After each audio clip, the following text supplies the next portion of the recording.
Krishna Krishna Krishna Hare Hare, Hare Rama Rama Hare Rama Krishna. Hare Hare, Hare Krishna Krishna Krishna Hare Hare, Hare Rama Rama Rama Hare Hare, Hare Krishna Krishna Krishna Hare Hare, Hare Rama Rama Rama Hare Hare, Hare Krishna Krishna Krishna Hare Hare, Hare Rama Rama Rama Hare Hare, Hare Krishna Krishna Krishna Hare Hare, Hare Rama Rama Rama Hare Hare, Hare Krishna Krishna Krishna Hare Hare, Hare Rama Rama Rama Hare Hare, Hare Krishna Krishna Hare Krishna Krishna. Hare Hare Hare, Krishna. Hare Rama Hare Rama Krishna. Rama Hare Hare, Hare Krishna Krishna Krishna Hare Hare, Hare Rama Rama Rama Hare Hare, Hare Krishna Krishna Krishna Hare Hare. Which one is this on? Turn this off for a start. Yeah, that's one Right, goes no, on. no. If you see the cable, the cable's not even plugged in. One. Just let me deal with this. Okay. Thank you very much.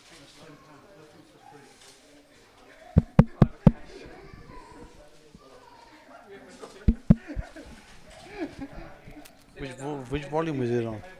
Right, see, this is a bit tricky. So we got to find mic one. Hang on. Oh, my one. Yeah.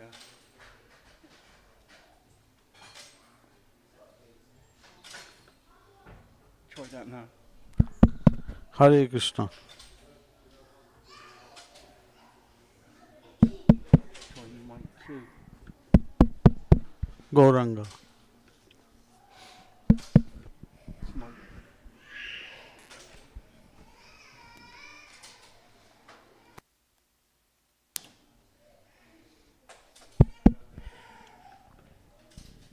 Try it. Gauranga. Nityananda. Yeah. Coming in. Mic 2, huh? I'm, Gauranga. it's working. Yeah. Are you Okay. giving? Yeah. All right. Is it good enough? For me, it's good. I can turn it up a bit. Gauranga. I think it's good. If it's too loud, it gets feedback, doesn't it? That's Okay, good. That's good enough. Yeah, yeah. All right.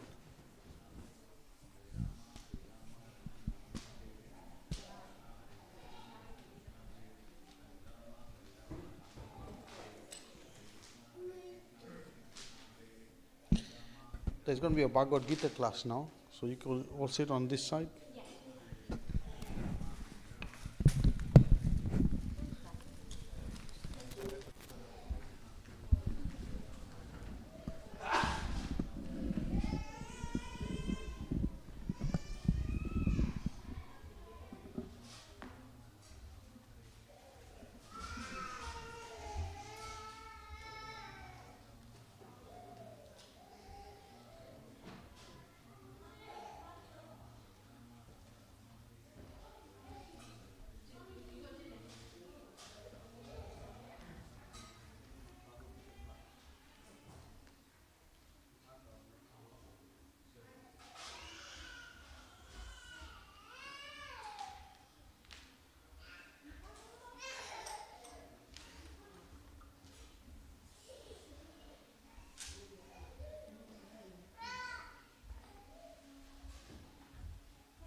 Jaya Radha Madhava Kunja Bihari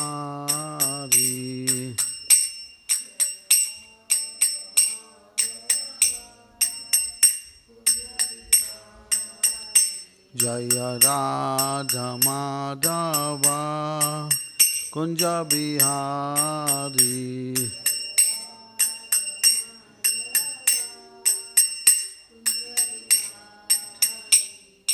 Gopi Jana Vallabha Girivardhari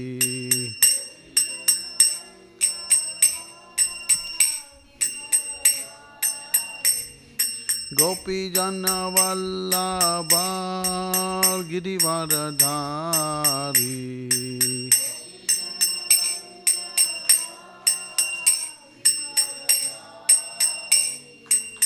Yashodanandana Vraja Jana Ranjana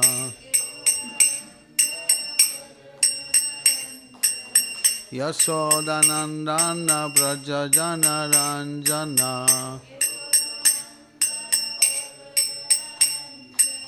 Yamunatira Vanachari Yamunatira Vanachari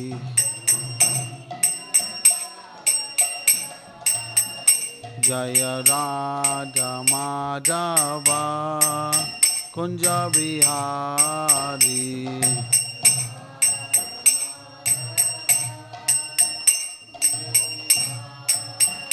Jaya Radha Madhava Kunja Bihari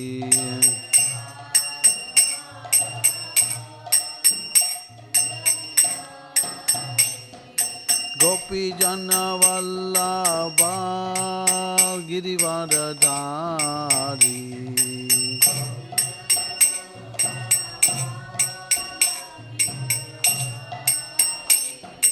Gopi Jana Vallabha Girivardhari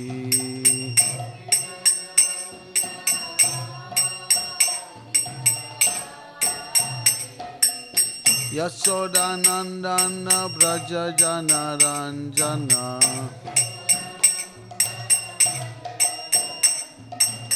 Yashodanandana Vraja Jana Ranjana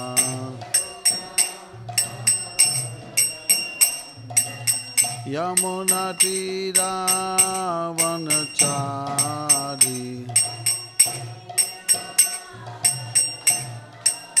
Yamunatira Vanachari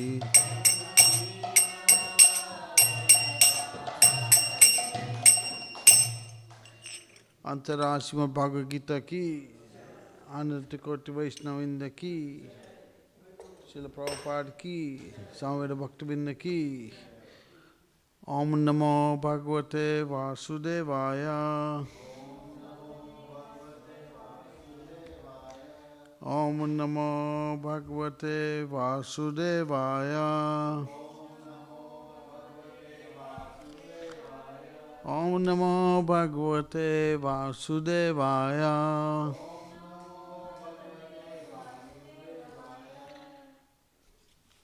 So I'll go to the verse, then translation purport.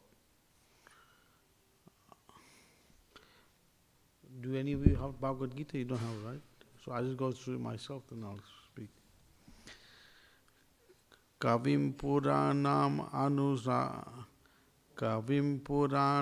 Anusastanam Anya Anantasmam Anusmaradya Sarvashadatam Achintarupam Aditya Varnam Tamasa Parastat Kavim Puranam Anusastram Anyo Antasman Anusmaryaya Sarvasidatram Achintarupam Aditya Varnam Tamasa Parastat.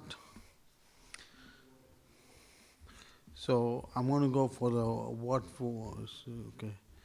So Prabhupada used to do the Sanskrit, then word for word. So I say the Sanskrit, and you repeat, then I say the English, and you repeat like that. So this is the word for word. Kavim, the one who knows everything. Puranam, the oldest. Anusatiram,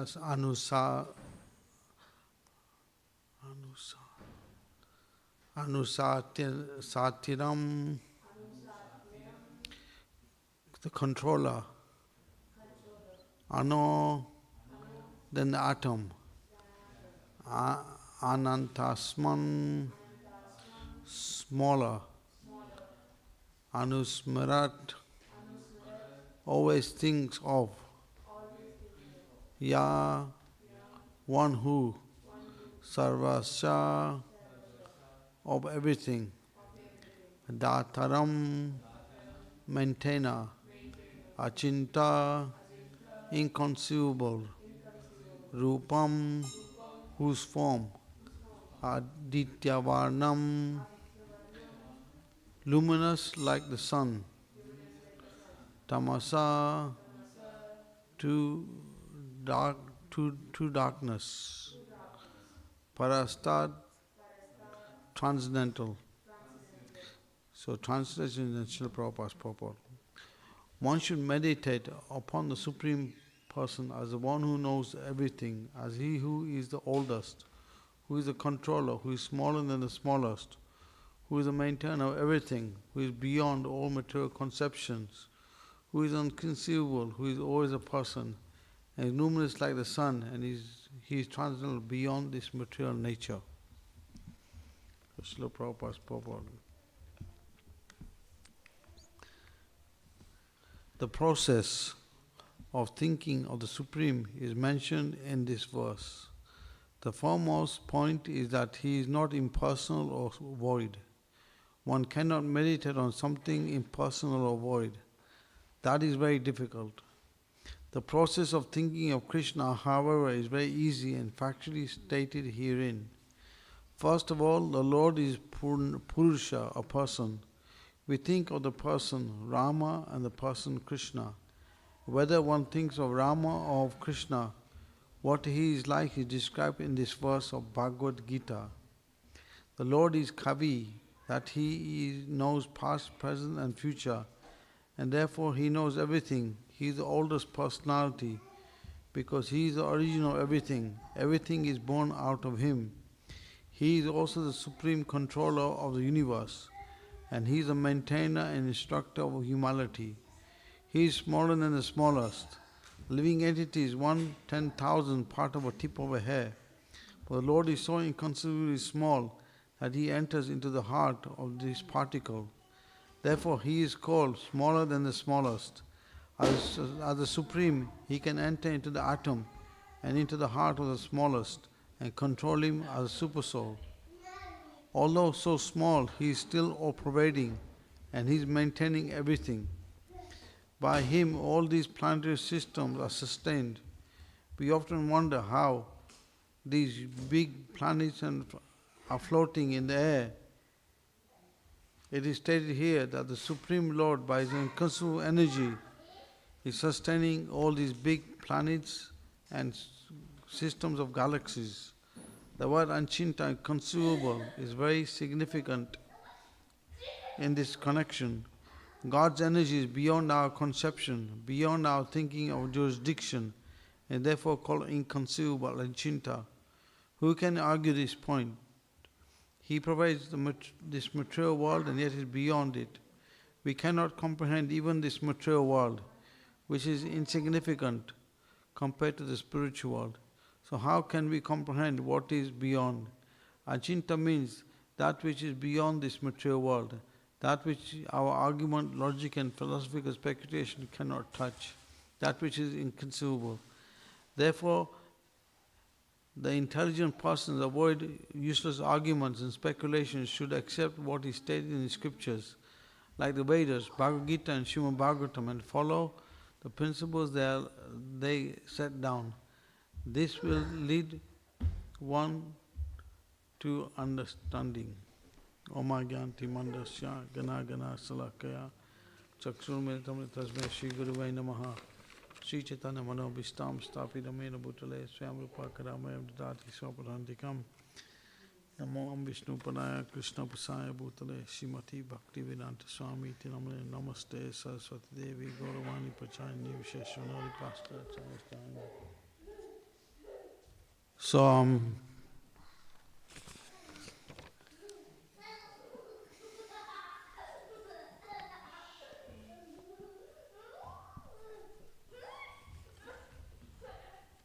making too much noise.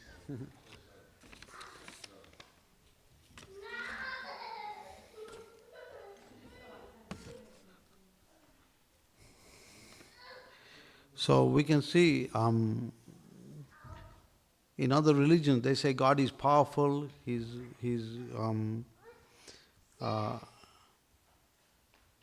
but they can't explain how. Like in the Bible it says God created by His word, but they can't explain how He created. And the other thing is they say God is in the sky, but there's birds in the sky also. So they cannot give a proper answer what God looks like.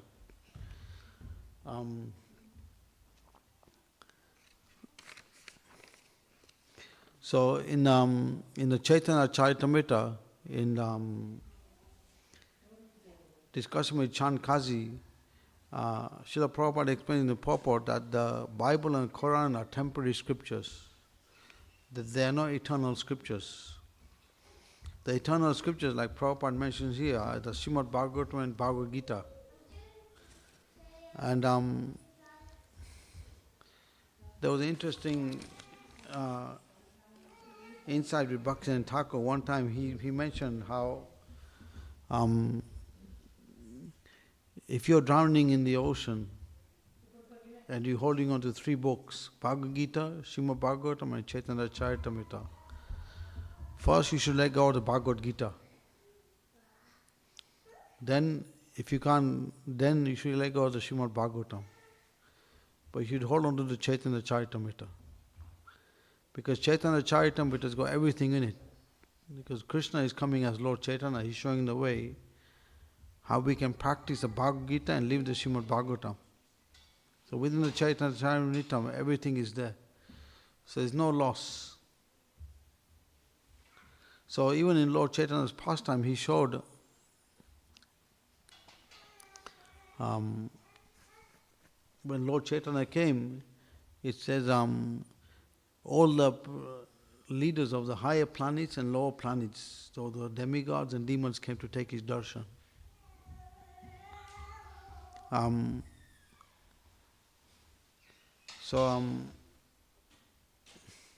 It shows how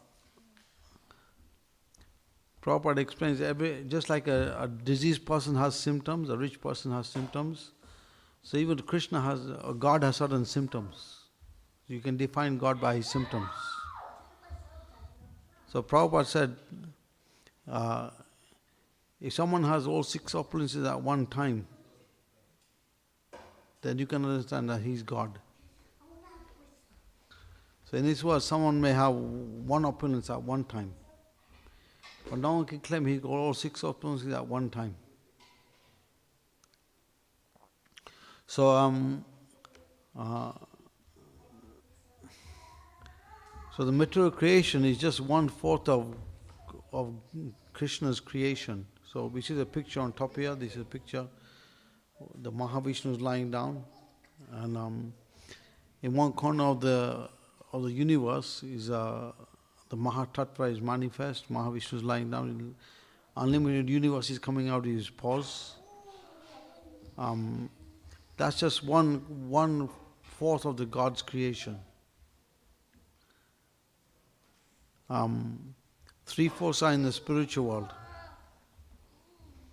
So even in the material creation, the universe we are in is the smallest, the four-headed Brahma. But there's other Brahmas which have million heads, billion heads. The universes are bigger, so they need bigger Brahmas. So, and we can see in the universe, each planet is going in its orbit. Like it says, the The Earth planet is going 25,000 miles an hour in its orbit. And logically speaking, if you see, the Earth planet is round. They say it's round. If you're going around a round ball, you'll fly off. Hare Krishna.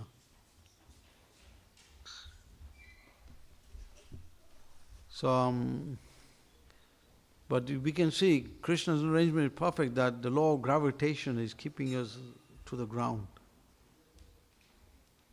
And the other thing is, we see how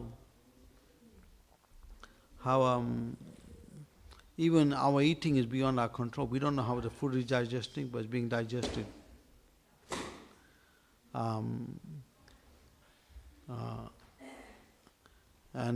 We can see in the nature's way how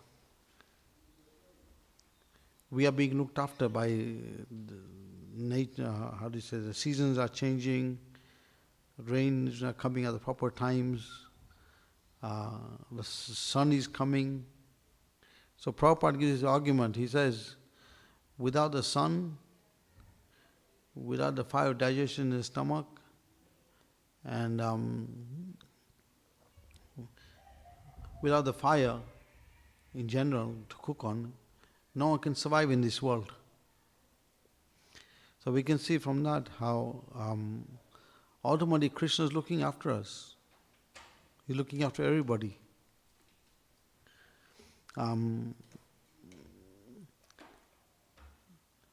But the one thing everyone takes for granted is the power of Maya. They don't realize that if they don't surrender to Krishna's instructions, like in Bhagavad Gita, Srimad Bhagavatam, and follow the devotees, how the devotees are educating everyone, then Maya's influence is so strong that it will cover one's vision and it will bewilder one. So, Srila Prabhupada told an interesting story how there was one king, a magician came with his family to do a drama. And in his drama, all the family died. They got into a fight and they all died. So the king was shocked. He was like shocked that this happened. And he started to lament. So the magician, he sent a message to the king that actually nothing happened to the family. This was a drama. Because in this drama which happened, the husband got killed, the wife died, the children had an accident, things like that. The king was shocked. He thought, why would something happen to this family like this? But the magician later on sent a message to the king that nothing happened to us. We were just doing a magic show. So if a normal magician can do something like that, imagine what Krishna can do. He's the Yogeshwar. He's the master of all mystic powers.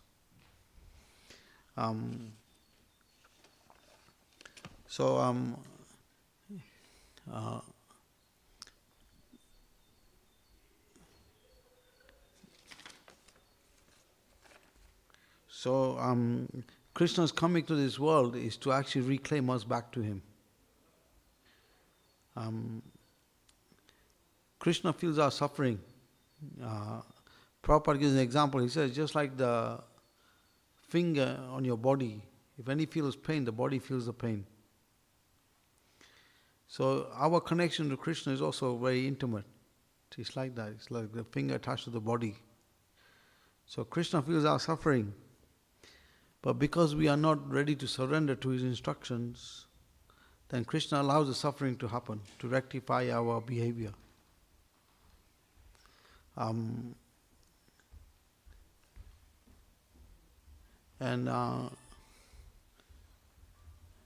the example is given just like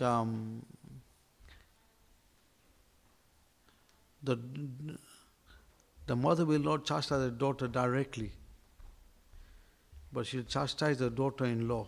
No, actually the mother will not chastise the daughter-in-law directly. She'll chastise the mother, she'll chastise the daughter. Because daughter can take the digestion, she can take the chastisement. So when Krishna has to correct us, he does it through his devotee. Because if Krishna directly chastises, maybe many more couldn't take the chastisement. The devotees do it in a nice, sweet way to us, to help us mature and grow in our spiritual life. And the other thing is, because we have minute independence, if Krishna enforces his chastisement on us by force, then our independence will be broken. We would have no independence. So Krishna gives us free will because he wants loving reciprocation with us. And he wants us to learn from our lessons in this world how we should depend on him. So if we do not follow the proper way of following his teachings and serving his devotees, then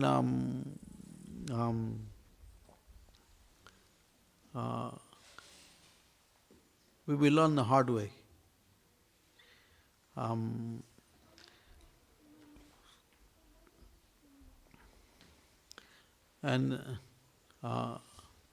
So there are examples of that, just like the Krishna consciousness movement is spreading now. And we see how many individuals come from different backgrounds. And those who learn the culture, they understand the scriptures properly, they cultivate the proper service mood. It says Krishna is soft as a rose and is hard as a thunderbolt. So for those who follow his teachings and they cultivate devotion and love, then Krishna is soft as a rose. Everything goes with, you get unlimited blessings. But if someone is not following and they're trying to be duplicitous, and then Krishna can be hard as a thunderbolt. So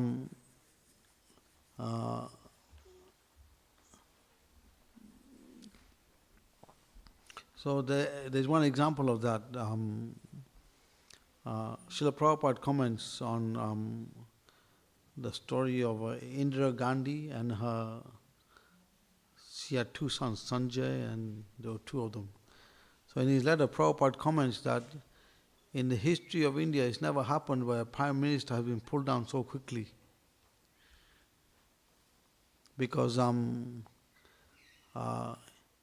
Gandhi was trying to do some harm to the bridge, the Vrindavan. In Vrindavan, she was doing harm to the residents there. She was trying to sterilize them or something. And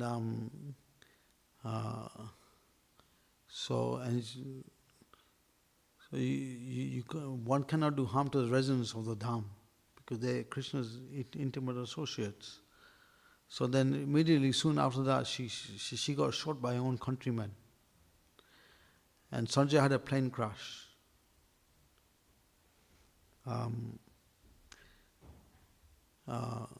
But somehow or other, Srila Prabhupada contacted her, and he got her to give visas for the devotees in India. So that's the only saving grace, that you do service for a devotee. Then Krishna sees that part, and he sees the good part, and he pulls you out of that, whatever difficulty you're going through, he pulls you out of it, and eventually he purifies you. But opulence is such a thing that if someone is not very advanced, then opulence can cover one's vision, that he cannot recognize Krishna's instructions. And the example of that is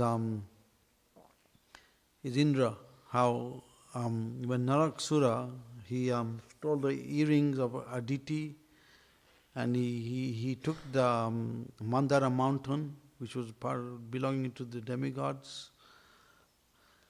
So Indra came to Krishna to complain about what's happening. So Krishna came and he killed Bhaumasura, although Bhaumasura was his son. Because when Lord Varaha lifted the earth from the bottom of the universe, from that contact with Lord Varaha, a son came from the Mother Earth, Naraksura.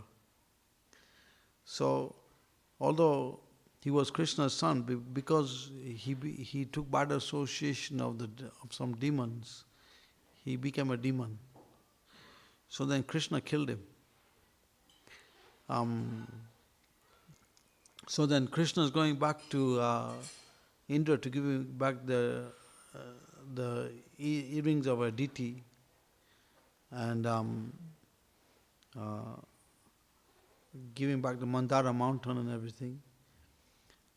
But then Satyabhama is also with Krishna, and Satyabhama wanted a parijata tree.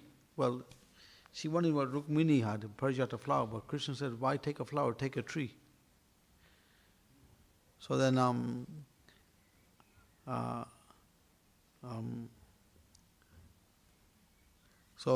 Indra's wife, she instigated Indra to fight with Krishna. It's because it's very intolerable for anyone to take the parijata trees from the heavenly planets. But Indra didn't recognize who Krishna was. So Krishna had a fight and he defeated the demigods. So this shows how opulence can also cover one's vision to understanding the greatness of Krishna. So even there was one instance here, some time back. We had a devotee, he sells houses, and he met a rich person. And he was explaining Bhagavad Gita to the rich person. And the rich person said, I don't need Bhagavad Gita. So this shows even opulent people here cannot accept Krishna consciousness. Because the opulence is such a thing that it just covers your vision. Because this is why he says, the Brahmanas, they're known for their austerity. They don't keep opulence with them. They always remain poverty-stricken. Jai Shri Radha Gokulananda ki Jai. So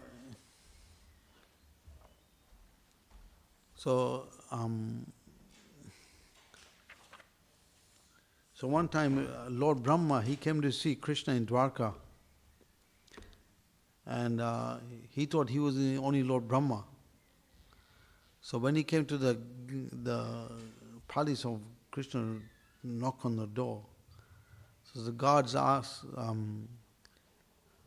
Krishna told the guard, ask him which Brahma he is. And Brahma was bewildered. He thought, are there any other Brahmas? So when he came in, he asked Krishna this question, are there any other Brahmas? So Krishna, by his unconceivable potency, showed Brahma how there are many other Brahmas in other universes. They were coming to pay obeisances to Krishna. So Srila Prabhupada gives a very interesting point of view. He says, Brahma is thinking that he is the creator of this universe. And ant is in a whole, he's making a whole, thinking he's the creator of that whole. And we are making a big city, and like that, we are thinking we're the creator of this city. But it's the same mentality we're holding on to, thinking that we are like Brahma, we're the creator.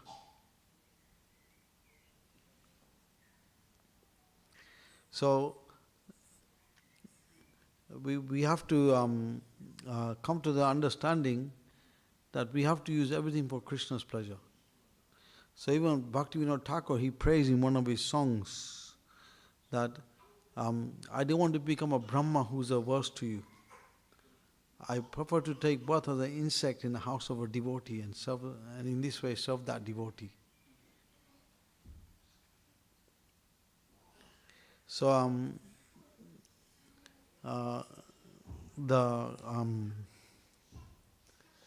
so the only way we can come to this understanding of serving Krishna is we have to understand His greatness. The more we understand Krishna's greatness, to that level we can surrender to Him. Unfortunately, people, because of the material world, is governed by three modes of nature.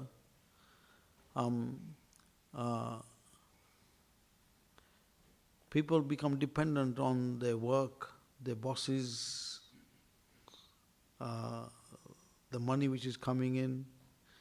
But ultimately, Krishna is maintaining us. Prabhupada gives an argument. He says, if you're destined to get 2 chapatis, even if you work very hard, you're going to get 2 chapatis. So, Prabhupada's father, Mohan Dey, right? Mohan Dey, right? He never used to open the shop all day. He used to go in at 10, close at 12, take some break, come back at 4 and open the shop like that. And the other shopkeepers asked him, why do you do that? You can earn a lot more money if you open it all day. And Mohan Dey said, what I am destined to get, I'm going to get anyway, even whether I work hard or not. So the understanding is we should spend some of our time on the spiritual practices of Krishna consciousness. So by doing that, whatever will come to us is destined to come to us. And so that can only come by if you do sadhana bhakti. So sadhana bhakti means you have to make your program in such a way that you rise early in the morning. The morning hours are the best, between 3 and 7. So we have to practice in a way that we can learn to rise early in the morning and do the chanting, hear classes. The hearing is important. So if you hear from self-realized souls, like Srila Prabhupada's lectures, we have many other lectures on the YouTube, different devotees are giving, then through this hearing, our conviction of practicing Krishna consciousness will become strong. Because as a saying, you come in this world empty-handed, you will leave this world empty-handed. So,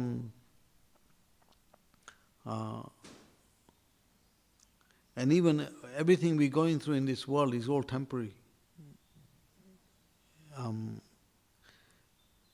But if you connect to Krishna, that's the eternal thing which will balance everything out.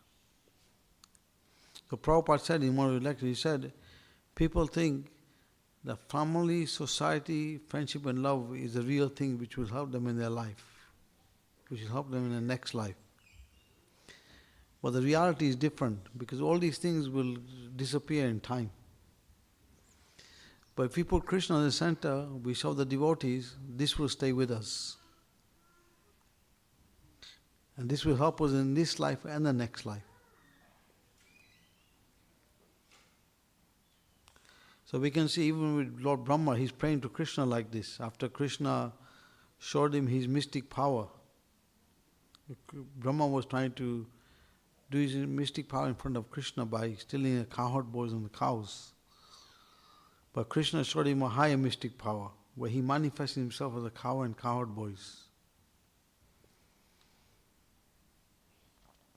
But in a Gopal Champu, interesting point is given that when Krishna directly manifested himself as a cow and cowherd boys, he wasn't very happy because he was missing his devotees. So Krishna likes to have reciprocation with the devotees. So from now, if we serve the devotees, then Krishna will give us blessings will come. Any questions or comments?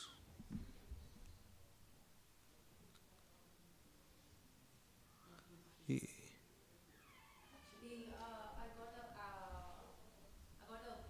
nice answer when I was after coming here. I was thinking that in my personal things, why it's getting delayed. So I got a proper answer that thanks for that. And Krishna is with us. Like you have said the connections between the finger and the body. Like the same way Krishna is connected with us and he knows better things for us and to guide us in a proper way. And I got the answer. Thanks a lot. Yeah, there's an interesting story to that. There's the story of the king and the 4 wives. So this king was told, you're going to die very soon. So he asked the 4th wife, can you come with me? So she was indifferent. He asked the 3rd wife. She said, I have some material attachments to deal with. The 3rd wife said, I can come up to you until the crematorium. The 1st wife, she said, I'll come with you life after life. So the analogy goes, the 4th wife represents the body. The body will not come with us. When your husband leaves you or something, you cannot go with him to the next life. The body stays here. The body will stay here. Attachments we hold on to, we have to leave them at the time of death. They will not come with us. Everything we attach to stays here. And then the 3rd one is your relatives and family and friends, they will only come up to you to the crematorium. They will not come up to you in the next life. But Krishna as Super Soul, He's always there with you. He's like the 1st wife. He's always accompanying you. So our conviction of following Krishna's instruction has to become strong. So Sanatana Goswami in his comment on 10th Canto Bhagavatam, he says, one who has materialistic eyes, Krishna will give them distress in the form of time. And those whose eyes are meditating on Him, He will give them happiness as Super Soul. Like that. You had a question? Yes, you gave some nice example about how Krishna protects his devotees, and also kind of abides by the specification in certain Bhagavad asking Krishna to kind of steer the plans. I was wondering because many instances we see that demigods like Indra, not only they get the darshan of Krishna, but they may make an offense, they may be forgiven by Krishna, and you think they would have understood the lesson, and then later on, it's like they become forgetful again, and still they try to oppose Krishna, although their position has been given by Krishna. So can you explain a little bit, clarify, like how is that even possible? That when you get the darshan of Krishna personally, is it not enough to purify you and to... No, like I said, someone's got opulence. Someone's attached to opulence, that can cover one's vision of Krishna's greatness. That's why Brahmanas, their austerity is that they don't take too much opulence. But isn't it the point therefore that if you get in contact with Krishna, those things are purified? Not necessarily. Then what can purify yourself? If Krishna himself is not enough. No. The thing is, in the Gopal Champur explains that opulence is such a thing that if you're not advanced, it can cover your vision about the greatness of Krishna. Opulence in itself is such a thing. That's why Brahmanas remain poverty-stricken. They don't take too much opulence. That keeps them humble.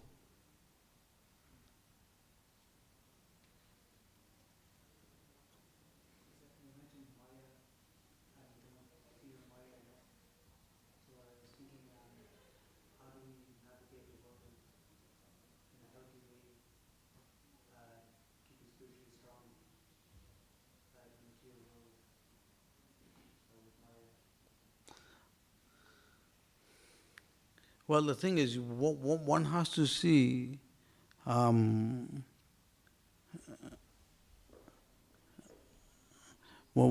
has to learn to see everything for Krishna's pleasure. And the example is, if you're in front of the sun, there's no question of darkness. So if we turn our back on the sun, darkness comes. So if you're always facing Krishna, Maya will not be there. But the thing is, if someone tries to compete with Krishna, people want to have glorification, prestige, name and fame, then the Maya will come in. Because Maya is just Krishna's police agent. She's got two purposes. One is to see whether you want to serve Krishna. If you want to serve Krishna, then she will test you a little bit, but then she will allow you to serve Krishna. But if you want to disturb Krishna, then she's got two potencies. Patiyatmika, she covers your vision. Adhyatmika, she throws you.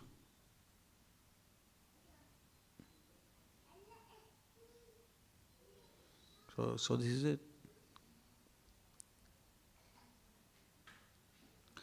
Any other comments or questions? Okay. Antara Srimad Bhagavad Gita ki jai, Srila Prabhupada ki jai.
अदु join करेगा अदु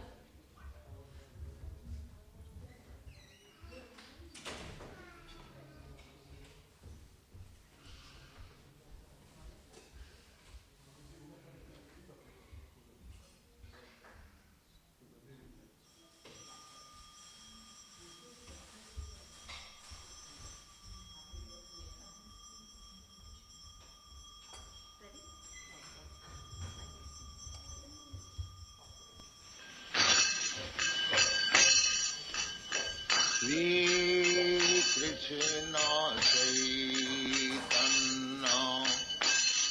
Prabhu Nityananda Shri Advaita Gadadhar Shivasadi Gaur Bhakta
जय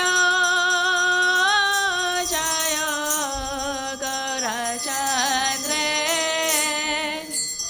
आरती शोभा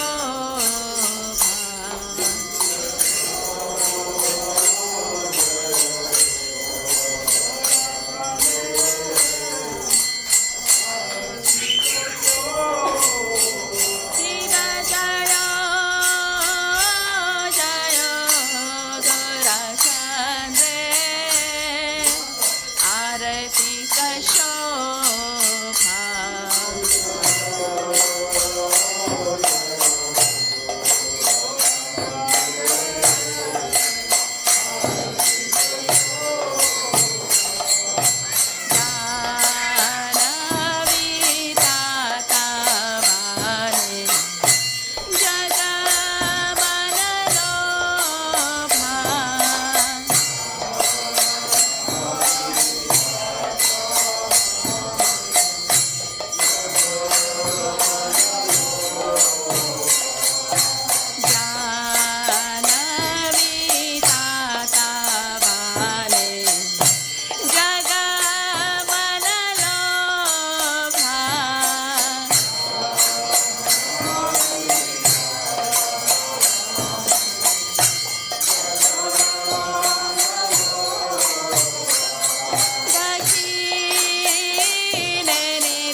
Simha